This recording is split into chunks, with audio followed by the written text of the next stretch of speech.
buenas tardes, bienvenidos a esta edición estelar de Extra Noticias. Muchísimas gracias por su compañía. También saludamos a quienes nos acompañan a partir de este momento por los 92.3 FM de Extra Radio y en nuestras redes sociales, TikTok y Facebook.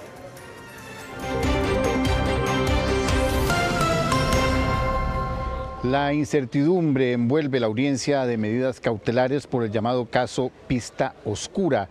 Esto después de ya casi 5 horas de haber iniciado la audiencia y apenas se ha escuchado solo la parte de la Fiscalía. Cristian Fallas nos amplía desde los tribunales del Segundo Circuito Judicial en San José. Adelante, Cristian. Buenas tardes, Paul, más oyentes, qué gusto saludarlos. Hace pocos minutos hubo un pequeño receso y nos han comunicado ya así fuera de cámara los abogados que la Fiscalía aún no ha terminado y se extendería al menos por un par de horas. ¿Qué es lo que puede ocurrir acá? Si a la Fiscalía le da tiempo de solicitar las medidas cautelares, que dicho sea de paso y les adelantamos, no pediría la prisión preventiva en contra de los acusados, de los detenidos, son medidas alternas, medidas cautelares alternas. Si le alcanza el juez o la jueza, en este caso, puede preguntar si efectivamente esa es la posición de la Fiscalía y podría ordenar la libertad de estos 4 investigados de una manera inmediata y luego continuar el día de mañana con la audiencia para ya resolver sobre las medidas cautelares que está pretendiendo el Ministerio Público, que serían, repetimos, medidas alternas a la prisión preventiva. Sin embargo, ya sabemos que en este sistema judicial y de derecho de nuestro país esto puede cambiar en el entendido de que la jueza puede decidir que sí, que se tienen que quedar en prisión preventiva, de manera tal que son los escenarios que se están manejando a esta hora de la tarde, cuando ya se cumplan aproximadamente 5 horas de esta vista, porque ellos fueron ya trasladados acá a la sala número 11 en el tercer piso cerca de la 1:45 de la tarde, más o menos minutos. Así que se ha extendido bastante la ponencia del Ministerio Público, la probabilidad, la relación de hecho, la prueba que se tiene para luego solicitar las medidas cautelares en contra de estas personas. Que acá en estas noticias les estamos adelantando a información que tenemos confirmada de que el Ministerio Público no va a pedir la prisión preventiva en contra de estas 4 personas investigadas por este caso Pista Oscura, que se trata de Mauricio Batalla, don Alejandro Picado, don Marcos Castillo y también este funcionario de la Comisión Nacional de Emergencia de apellido Villalobos. De manera tal que estamos acá pendientes de lo que pueda ocurrir el día de hoy. Van a asesorar un par de horas más, al parecer esa es la posición de la jueza y como les estamos diciendo pueden ocurrir estos escenarios, que si en la Fiscalía le da tiempo de pedir las medidas cautelares y no va a ser prisión preventiva, puede ser que por parte de la juzgadora se ordene la libertad inmediata de estas personas. Si no le da el tiempo a la Fiscalía para plantear las pretensiones de las medidas cautelares, van a tener que dormir un día acá en las celdas más, en las celdas del OIJ para continuar el día de mañana con esta audiencia de medidas cautelares. Esto es lo que está trascendiendo a esta hora de la tarde, pero también hemos preparado una información acerca de que no son solamente estas 4 personas las investigadas en esta causa por la reparación o este contratación directa para la reparación de la pista de rodaje del aeropuerto Anero Duera allá en Guanacaste, en medio de este decreto de emergencia que se firmó a través del Ejecutivo en su momento y que después se hizo una ampliación, y eso es exactamente lo que está investigando el Ministerio Público, recabando más prueba y demás para ver si efectivamente hubo alguna anomalía en estas decisiones de incluir al Cantón de Liberia en este decreto de emergencia por la afectación de la onda tropical en su momento en el 2022 de la 11, la 12, la 13 y la tormenta Bonnie. De manera tal que vamos a ver cuáles son esas personas que también figuran en este expediente por este caso.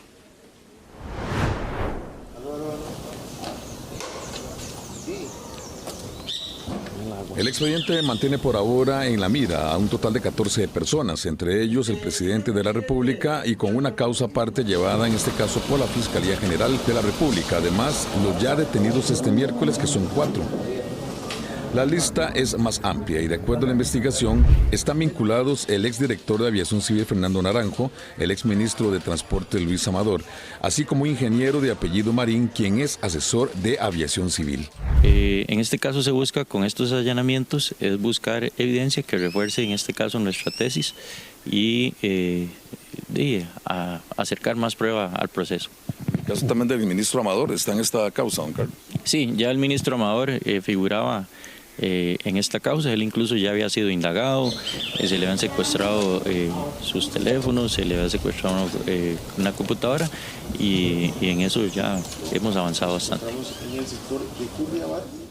En la causa también figuran un funcionario de apellido Murillo encargado del mantenimiento aeroportuario de aviación civil, una funcionaria de apellido Castellón asesora del Consejo Nacional de Concesiones y un miembro de la Junta Directiva del CONAVI de apellido Baltodano. En el caso de la exministra de la Presidencia, Natalia Díaz, trascendió que aún se recaban más pruebas si es que las hay.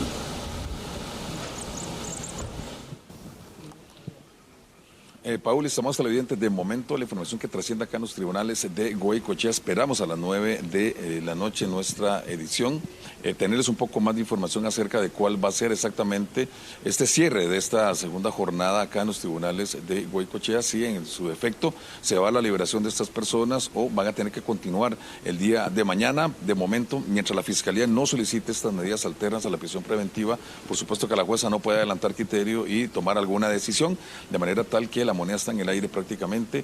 Ya se van a cumplir poco más de 5 horas, pero se estará sesionando por lo menos hasta las 8 de la noche. Esperamos tener entonces un poco más de información en nuestra próxima entrega. De momento, la información que les tenemos acá desde esta sede judicial en Goicoechea es el informe de Cristian Falla Vidal, Extra Noticias.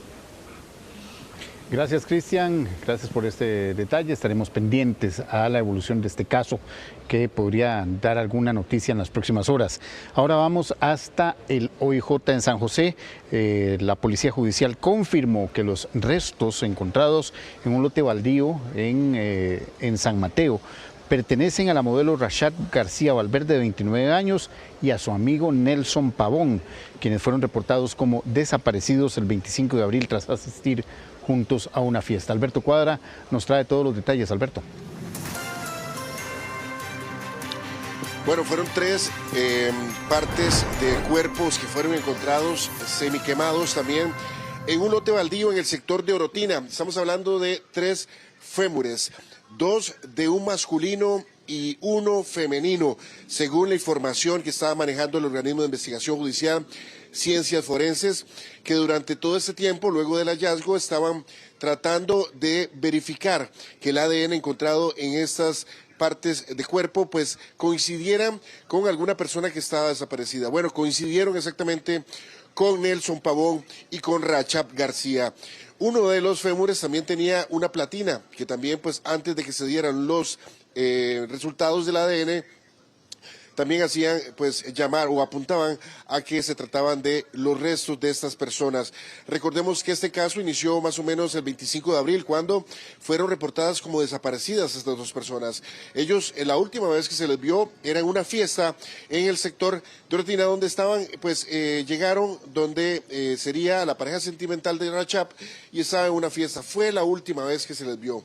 Se presume por parte del organismo de investigación judicial que ahí ocurrió un crimen y que luego sus cuerpos fueron trasladados o partes de su cuerpo fueron trasladados hasta este lote baldío. Bueno, fue el día de hoy cuando el señor director del organismo de investigación judicial, Randall, pues nos da esta situación de que más bien lo publica en una red social. Randall Zúñiga lo publica en la red social X. Es ahí donde verifica y confirma que luego de varios exámenes y también semanas de seguimiento de información y también cotejando la información que pues tenían con el ADN de algunos familiares, se confirman que esos restos son de Rashad García y también de Nelson Pavón. Escuchemos lo que dice Randall Zúñiga con respecto a estos hechos y también la investigación y cómo se confirma el día de hoy de que pues se trata de los restos de esta modelo. Veamos. El día de hoy, los laboratorios de ciencias forenses del organismo de investigación judicial lograron establecer fehacientemente que los restos óseos que se encontraron en un sitio de suceso en Orotina hace unas semanas corresponden a parte del cuerpo de Rashad y también de Nelson, 2 personas denunciadas como desaparecidas hace unos días. Esto es importante por cuanto se logró extraer de ambos fémures de quien en vida fuera Nelson, ADN importante que se cotejó con un familiar directo de esta persona y se logró identificar que efectivamente era Nelson. En el caso de Rashad se logró identificar de una costilla obtenida de la escena del sitio que efectivamente se trata de ella.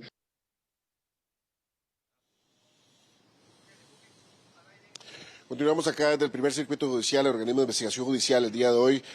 Randall Zúñiga, mediante la red social X, da a conocer y verifica también, confirma de que los restos encontrados en un lote baldío en el sector de Orotina se tratan de Rachab García y también de Nelson Pavón. Sobre todo eso también, y cómo es que se llega al final a una investigación a dar este tipo de información, y también cómo es que se maneja el ADN, cómo se manejan también inclusive los rastros de sangre y demás, cómo también esa información pues se ha llegado a verificar por parte de algunos de los médicos forenses en el sector de San Joaquín de Flores. Veamos lo que dice uno de los ex jefes del organismo de investigación judicial, Gerardo Castañ, con respecto a esta investigación y los hallazgos que se pueden encontrar en un lugar donde se presume pues se dio muerte a estas personas.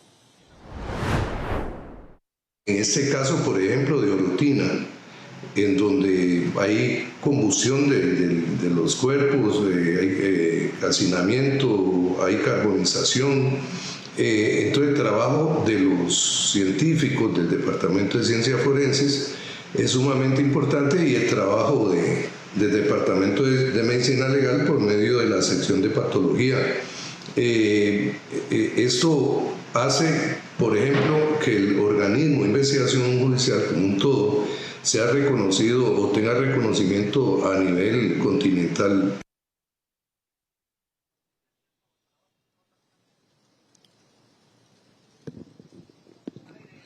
Recordemos que por este caso hay 3 personas sospechosas, la pareja sentimental de Rachab, quien está en estos momentos purgando 1 año de prisión preventiva, también un amigo de estas personas que tiene que firmar cada 15 días, y uno que pues salió sin medidas cautelares, sin embargo es parte también de esa investigación.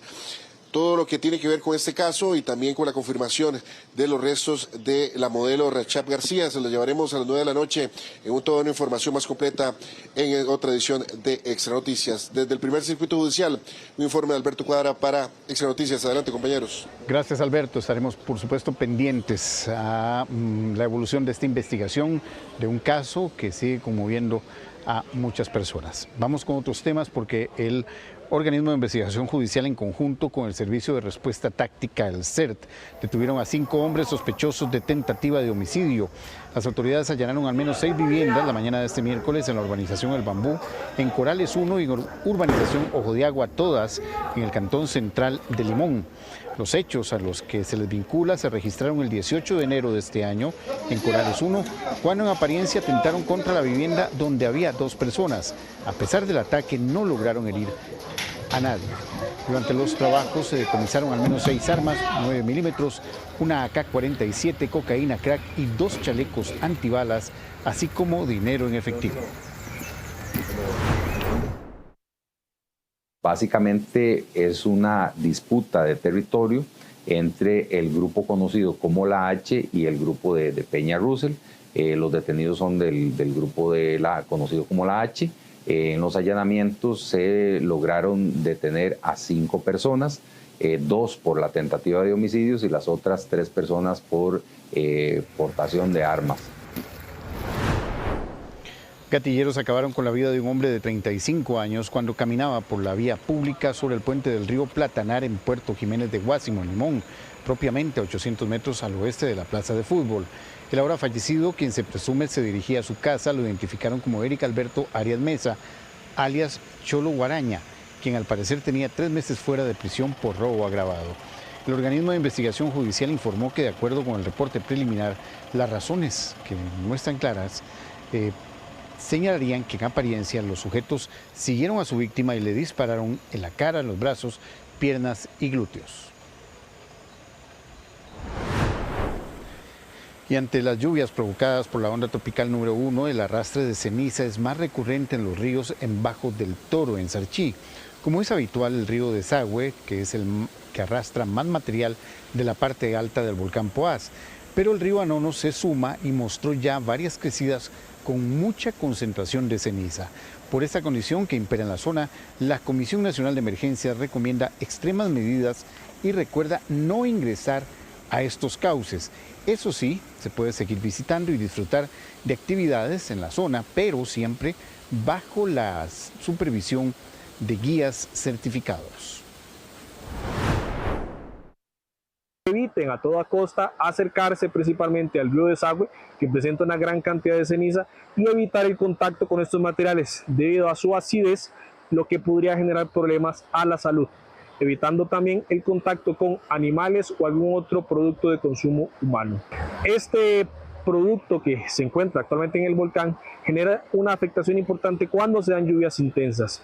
Posteriormente a que se presente un lavado ya de todo el material que se ubica en la parte alta, los ríos pueden ser usados sin ningún problema, pero mientras se presente esta cantidad de material en el río, es preferible evitar acercarse a estos cauces de los ríos. Y según el Instituto Meteorológico Nacional, las condiciones lluviosas persistirán durante este miércoles y jueves con mayor intensidad en el Pacífico Sur y en el Pacífico Central. Las autoridades hacen un llamado a la población para permanecer atentos a las señales de posibles deslizamientos, ya que ya se presenta una saturación en los suelos. Estas fueron las condiciones en la zona sur, donde incluso un camión cayó en el río Vaquita. Todos somos las dos primeras casas.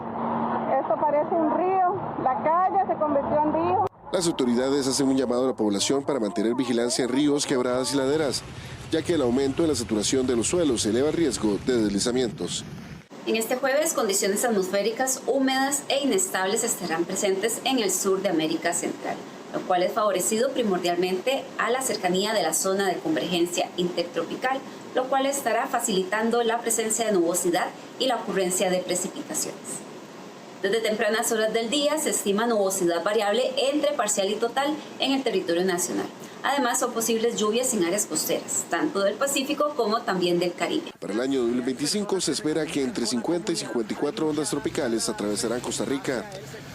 Este número representa un incremento respecto al promedio habitual y sugiere una temporada más activa en términos de lluvias. Se recomienda a la población mantenerse vigilante ante posibles crecidas de ríos o quebradas que puedan aumentar su caudal.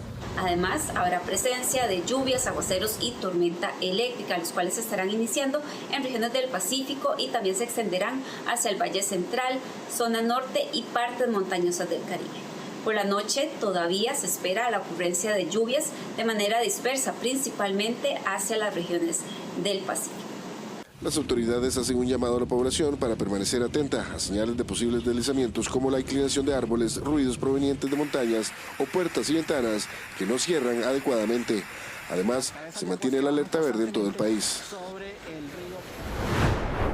El paso de la onda tropical número 1 provocó en el territorio nacional al menos 10 incidentes por inundación, la mayoría en la zona sur, específicamente en cantones como Golfito, Pérez Celedón, Quepos y Buenos Aires, según el reporte de la Comisión Nacional de Emergencias.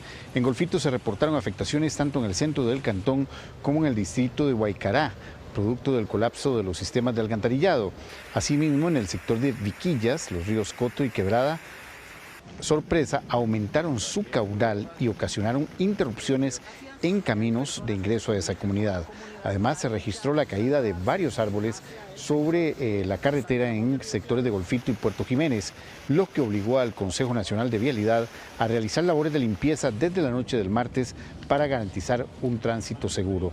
En Quepos, el río Paquita se desbordó, afectando a la comunidad homónima, y no se reportaron daños directos a viviendas. Por su parte, los comités municipales de emergencia de todos los cantones involucrados se mantienen en labores de evaluación de daños y seguimiento de incidentes, y se mantiene la alerta verde en todo el país.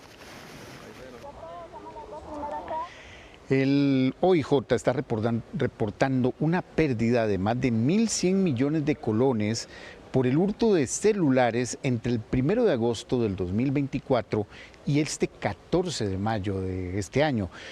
A esto se le agrega el perjuicio económico si los delincuentes realizan transacciones bancarias. En 9 meses, víctimas de hurtos de celulares perdieron al menos 1.100 millones de colones.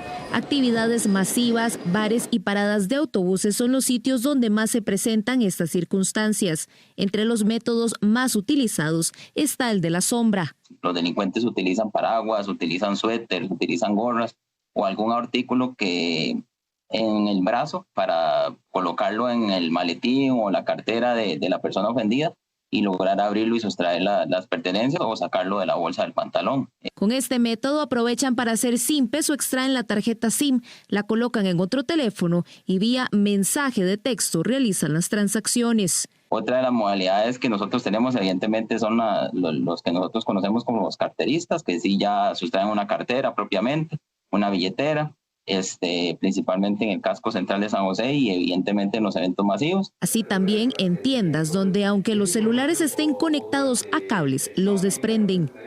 Y esto lo hacen bajo un modo de operar muy definido. 2, 3 personas dentro del local, uno habla con el dependiente para que no tenga visión de la persona que va a hacer la sustracción y se lo lleva. Desde el 1 de agosto al 31 de diciembre del 2024, los judiciales recibieron 2.633 denuncias por hurtos de diferentes tipos, solo en San José, mientras que en estos primeros meses del año, la cifra va por 1.851. En este tipo de delito media lo que es la distracción, y es que las personas continúan no estando atentas al entorno de tal vez algún sujeto sospechoso, sino que no están atentos también a sus bienes personales, y es que estos delincuentes van a aprovechar cualquier segundo para lo que es tratar de sustraer este tipo de artículos. La zona de los bares en Distrito El Carmen, Catedral La California y Río Oro de Santa Ana son los sitios donde más se reciben denuncias por estos hechos según las autoridades. Y las autoridades judiciales extraditaron a un presunto miembro del cartel del Tren de Aragua, requerido en Chile por homicidio y por secuestro. El sospechoso fue detenido en el 2024 mientras intentaba migrar hacia los Estados Unidos. Agentes de la Oficina Central de Interpol en San José del OIJ ejecutaron este miércoles la extradición de un ciudadano venezolano-chileno de apellido Espinosa y de 27 años. Este hombre fue requerido por las autoridades de Chile por su presunta vinculación con graves delitos, entre ellos homicidio calificado, secuestro extorsivo, tráfico de drogas y asociación ilícita. Es importante indicar que este sujeto fue detenido el año anterior mientras trataba de ingresar a nuestro país por frontera con Panamá en el grupo de migrantes que se trasladaba hacia los Estados Unidos. Y bajo una rápida acción de los oficiales de la oficina de Interpol se logra ejecutar la detención de este y hacer una coordinación efectiva y rápida con las autoridades y la oficina de Interpol de Chile. Según el informe oficial, los hechos por los que es investigado ocurrieron en el sector de Villa del Mar, en Valparaíso, Chile. Espinosa es señalado por su presunta participación dentro de una célula del grupo criminal conocido como el Tren de Aragua, organización de origen venezolano vinculada a crímenes transnacionales. El ahora extraditado fue retenido en Costa Rica el 31 de octubre pasado por agentes del Interpol, luego de que el Tribunal Penal del Primer Circuito Judicial de San José homologara la orden de captura con fines de extradición emitida por el gobierno chileno.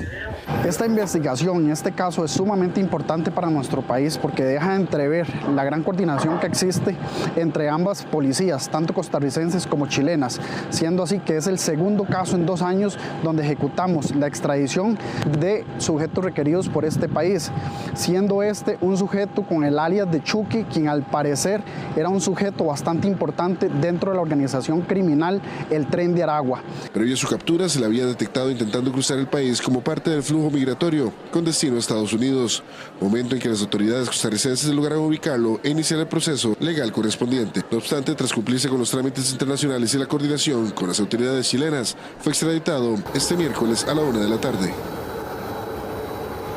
Unos 15 trabajadores resultaron afectados por un insecticida en una finca piñera ubicada en Aguasarcas de San Carlos. Según la Cruz Roja, una joven fue trasladada a un centro médico en condición delicada. La emergencia se registró alrededor de las 9:20 de esta mañana cuando se aplicaba un producto químico conocido como diazinon, utilizado comúnmente para el control de plagas en cultivos. Según reportes, el grupo de trabajadores habría estado expuesto al químico por un tiempo prolongado, lo que provocó síntomas de intoxicación. Inicialmente la situación fue atendida por personal de la misma finca, pero ante la magnitud del incidente se solicitó apoyo a cuerpos de socorro, la Cruz Roja costarricense y el benemérito Cuerpo de Bomberos, quienes acudieron al lugar con 5 unidades de atención. Estamos atendiendo una emergencia por materiales peligrosos, esto en Aguasarcas, San Carlos, Santa Fe, propiamente en la Piñera Finca 1, donde 9 personas son afectadas cuando se está realizando una fumigación, de las cuales 4 terminan en condición inconsciente, son trasladadas por personal al centro médico de la empresa y con ayuda de Cruz Roja están siendo atendidas. De las otras, las cuales 5 son descontaminadas por duchas primarias para terminar su proceso de descontaminación. Nos mantenemos en la escena con personal de Cruz Roja. De las 15 personas afectadas, 5 requirieron traslados a centros médicos. Una joven de 19 años fue trasladada en categoría roja. Los otros 4 pacientes, 3 mujeres y un hombre, fueron llevados en condición amarilla. Los traslados se realizaron hacia la clínica de Pital, la clínica de Aguasarcas y el hospital de San Carlos. La Cruz Roja envía 6 vehículos al lugar, 5 ambulancias básicas, un vehículo operativo. Una vez estando en sitio, realizamos un trabajo en conjunto con el Cuerpo de Bomberos y la organización de La Piñera y empezamos a revisar los pacientes uno a uno. Una vez estando ahí, tenemos que descontaminar los pacientes para realizar los traslados. Trasladamos un total de 5 personas, 4 mujeres, un hombre, a diferentes centros médicos en una condición urgente. Las autoridades sanitarias y de emergencia iniciaron una investigación para determinar si se siguieron los protocolos adecuados en el manejo y aplicación del insecticida, así como la protección del personal en el área de trabajo. El diacinón es un compuesto químico utilizado en la agricultura, pero su exposición prolongada y sin medidas de protección puede causar una grave intoxicación.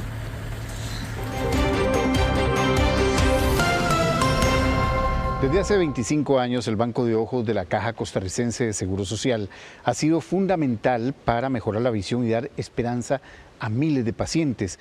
Gracias a esta labor que se garantiza la recolección, conservación y distribución de córneas para realizar trasplantes. Nuestra compañera Milagro Torres nos amplía. Milagro.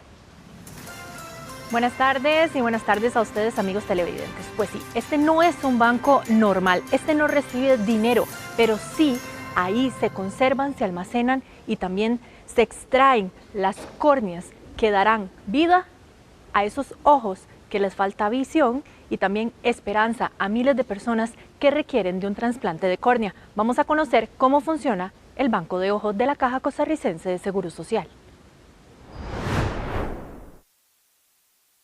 Este banco se encarga de recolectar, almacenar y distribuir córneas y tejidos oculares a los hospitales para los pacientes que lo requieren. Hay una alerta de donación emitida por los diferentes coordinadores de los diferentes hospitales que están autorizados ante el Ministerio de Salud.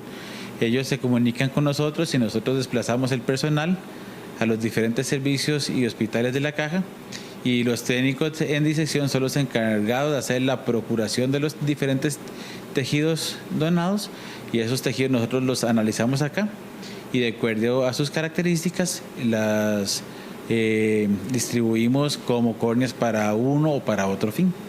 Este banco especializado forma parte del Programa Nacional de Transplantes y cuenta con protocolos rigurosos de conservación y asignación, garantizando que los tejidos lleguen en condiciones óptimas a quienes más lo necesitan. La extracción siempre va a ser en donantes cadavéricos, ¿verdad? Se hace una limpieza previa, se pone un campo estéril para asegurarnos que todo va a estar súper limpio, se le ponen un medicamento y después de eso se hace una limpieza a nivel ya propiamente de la córnea, de la conjuntiva del ojo, de la esclera y demás, y después con los instrumentos quirúrgicos se hace propiamente ya el corte al nivel de la córnea. Ahora queda como es como una tapita porque solo se retira la córnea. Entre los beneficiarios se encuentran niños, adultos mayores y pacientes con daño visual severo. Gracias a la solidaridad de las familias donantes y al compromiso del personal médico, este centro continúa siendo un pilar en la atención oftalmológica del país.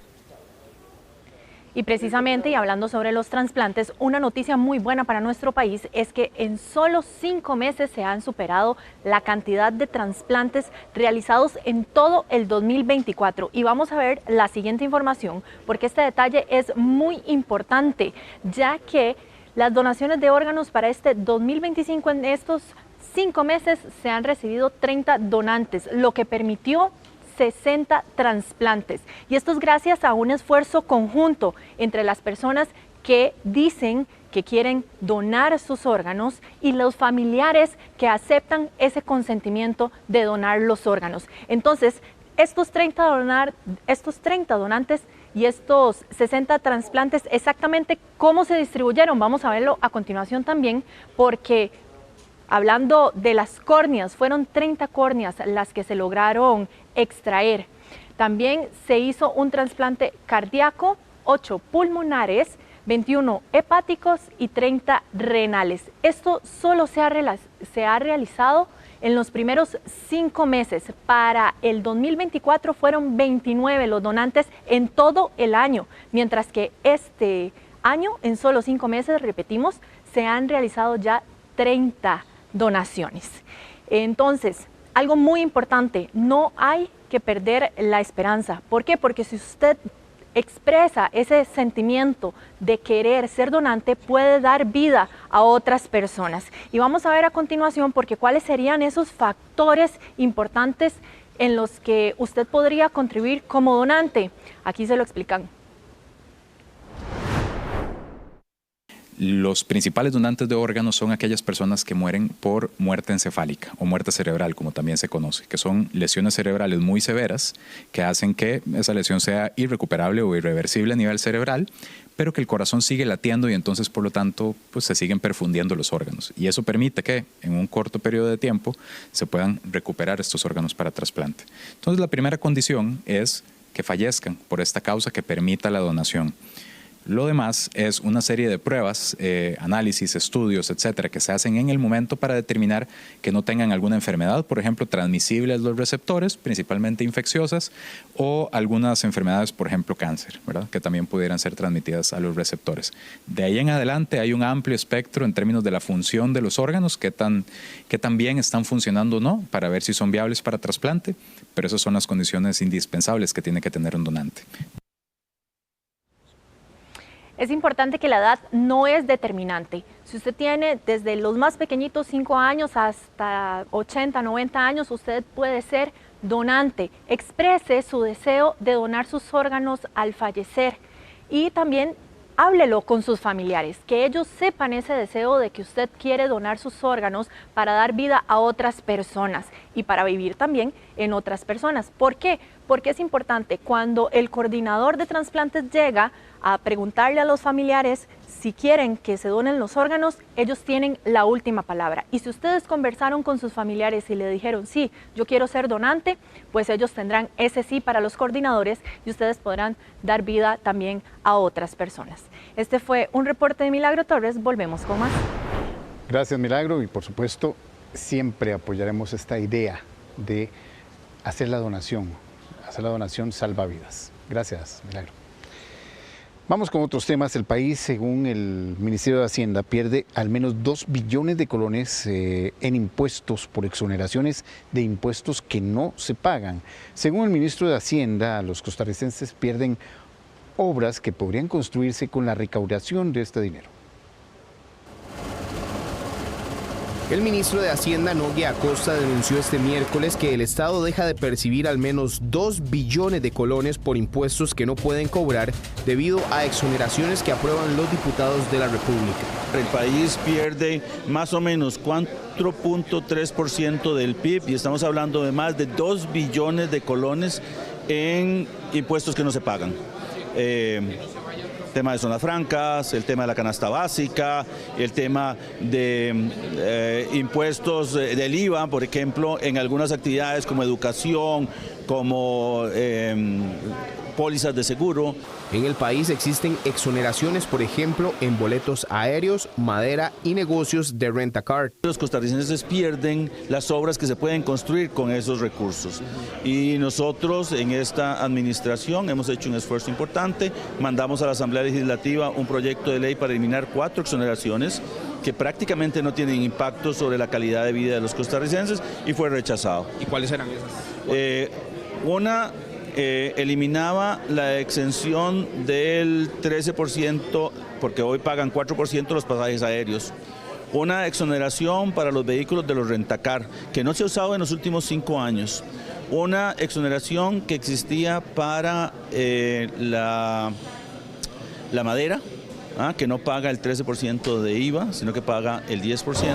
Según el ministro, el país pierde aproximadamente 4.3% del Producto Interno Bruto, mientras que en pago de intereses el Estado debe saldar 4.7% del Producto Interno Bruto.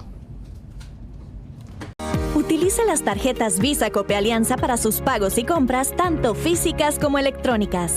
Cope Alianza presenta el tipo de cambio del dólar según el Banco Central. Vemos el tipo de cambio de referencia. La compra en 502 colones con 10 céntimos y la venta en 507 colones con 48 céntimos. Utilice las tarjetas Visa Cope Alianza en cualquier establecimiento dentro y fuera del país. Cope Alianza presentó el tipo de cambio del dólar según el Banco Central. Gracias por continuar con Extra Noticias. Los niños, las niñas y adolescentes creen que la impericia de sus padres y sus madres limita su crianza digital.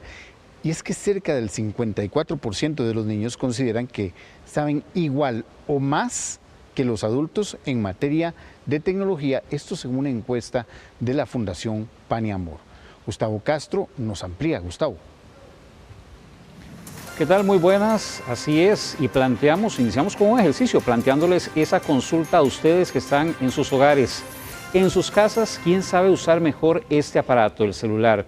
¿Los niños o los adultos? Pero también buscamos respuestas en las calles durante el día de hoy, y esto fue lo que encontramos. De manera popular se dice que el celular es la chupeta tecnológica, que mientras los adultos crecimos en el barrio tradicional, las nuevas generaciones se desarrollan en un barrio digital y por eso al parecer llevan terreno ganado en ese campo. Aquí lo importante es entender que también los papás, mamás y personas con rol de cuidado tienen que aprender, porque no podemos, digamos, rehuir a la responsabilidad que tenemos de acompañamiento.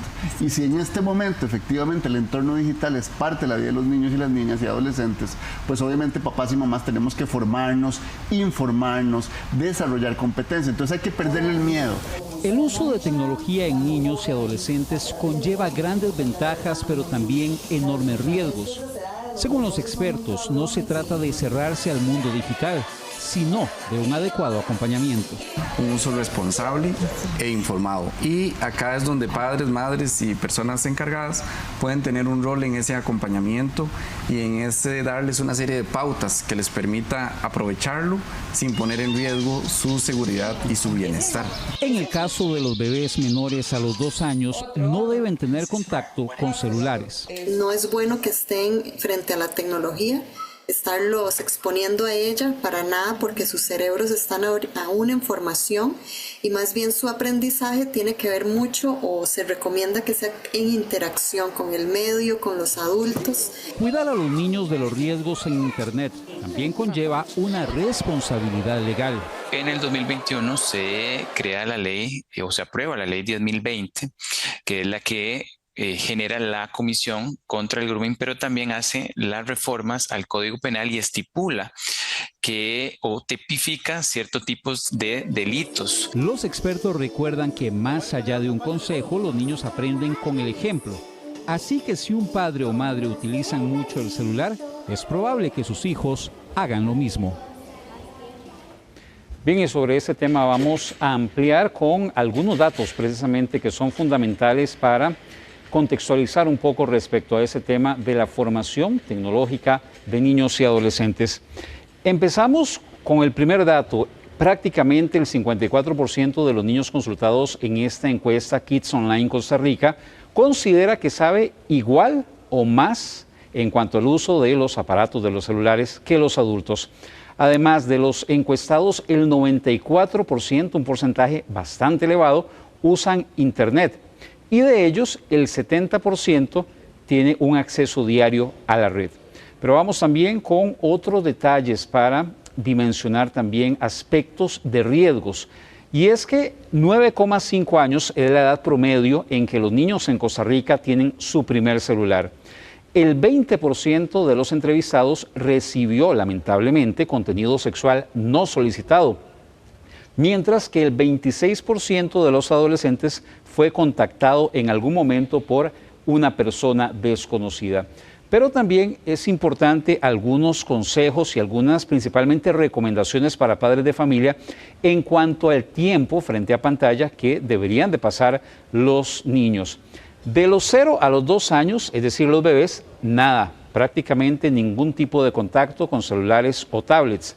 De los 2 a los 4 años, de acuerdo a el informe de la Organización Mundial de la Salud, un máximo de 1 hora al día. Así que lo reiteramos, si su hijo o hija tienen entre 2 y 4 años, lo máximo que debería de permitirle es 1 hora al día frente a la pantalla, incluso por temas visuales, y si puede ser menos, mejor. Ahora, entre los 5 años y los 13 años, el máximo recomendado son 2 horas al día, tanto cuando hablamos de pantalla, hablamos de celulares, hablamos de tabletas e incluso de videojuegos para tener en cuenta ese tipo de situaciones. Es un informe de Gustavo Castro para Extra Noticias. Gracias, Gustavo. Vamos con otros temas. El presidente de la República, Rodrigo Chávez, criticó los allanamientos realizados por el fiscal general Carlos Díaz. Esto por el caso Pista Oscura, que tiene que ver con la pista del aeropuerto de Liberia, el aeropuerto Daniel Oduber. Chávez señaló que todo, y así lo calificó, todo fue un circo. Rodrigo Chávez, presidente de la República, señaló que los allanamientos ni siquiera fueron un show. El mandatario criticó las acciones del fiscal general Carlos Díaz. Eso no fue un show siquiera.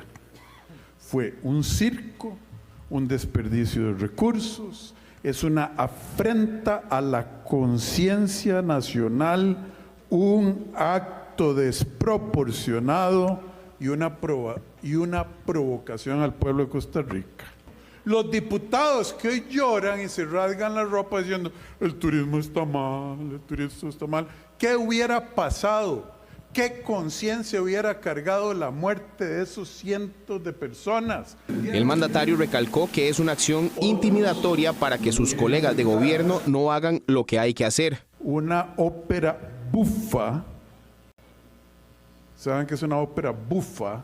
Es una ópera para hacer el ridículo y hacer reír al asistente encima de el allanamiento del Ministerio de Salud Pública por el Parque Viva, el caso Barrenador, que ya se murió.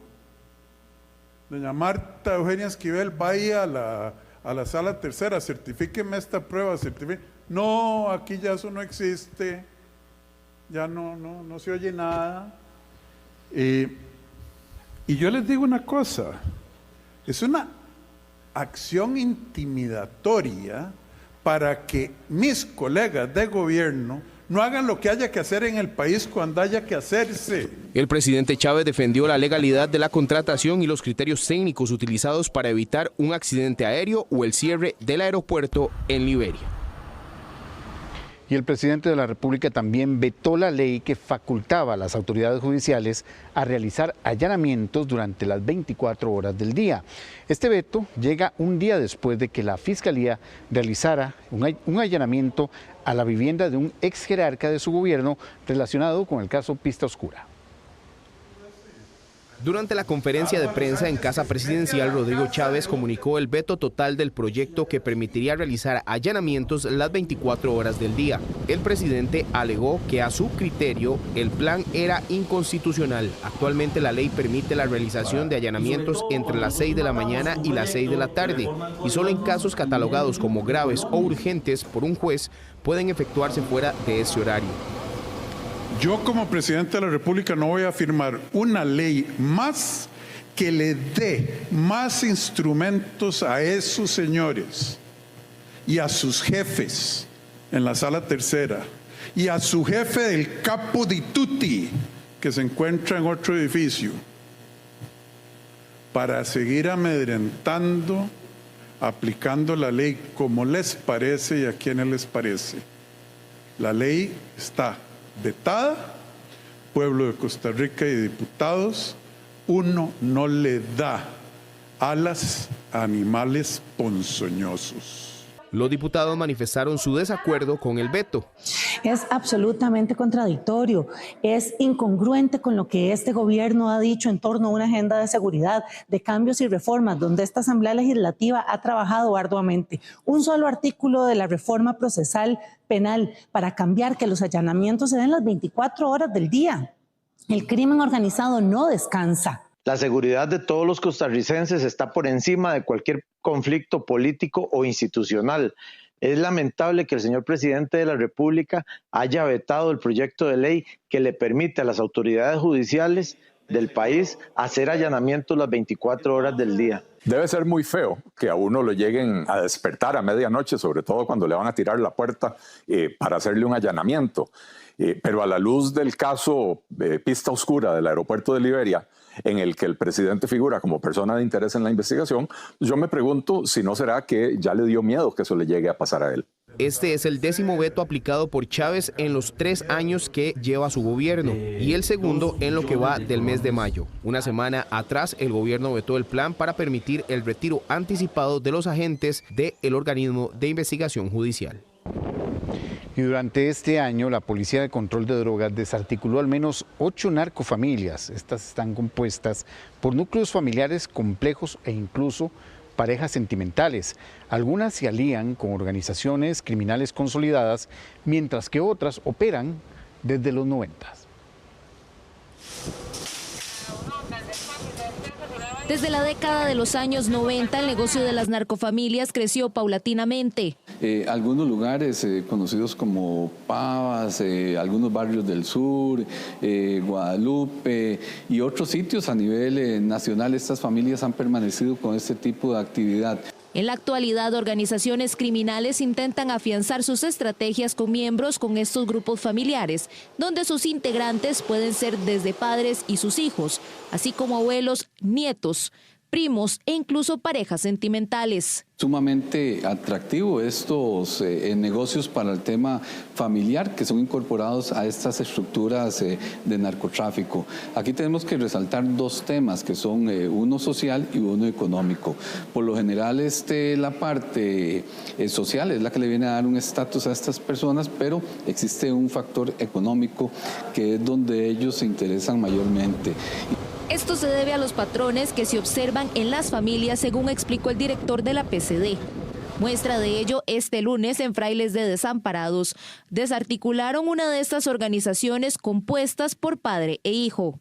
Dentro de familias es mucho más fácil guardar la información, es mucho más fácil ser discretos, de alguna manera mantener todo dentro de la familia, y por eso es tan difícil a veces desarticular estos grupos. Y cuando se hace, como no hay evidencias o indicios para responsabilizar a todos los miembros de la familia, siempre van a quedar algunas personas. En el 2024, la Policía Control de Drogas desarticuló 20 narcofamilias y en estos 4 meses y medio, 8, es decir, casi la mitad que todo el 2024. En abril de este año, en el Guarco de Cartago, de 6 detenidos por aparente venta de droga en la zona, 2 son hermanos.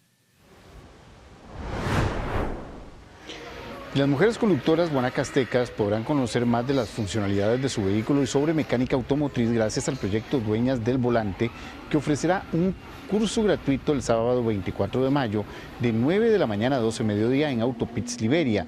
El curso consta de 2 partes, una primera que se da una charla sobre componentes y partes del vehículo y en ella se abarcan dudas de los asistentes. Durante la segunda sección, el grupo se dirige a un taller mecánico donde se hacen demostraciones prácticas del cambio de llantas, las partes de los líquidos y el correcto funcionamiento de distintos dispositivos. El cupo para este curso estará abierto para 50 mujeres. La inscripción se realiza a través de la página de Autopits en Facebook.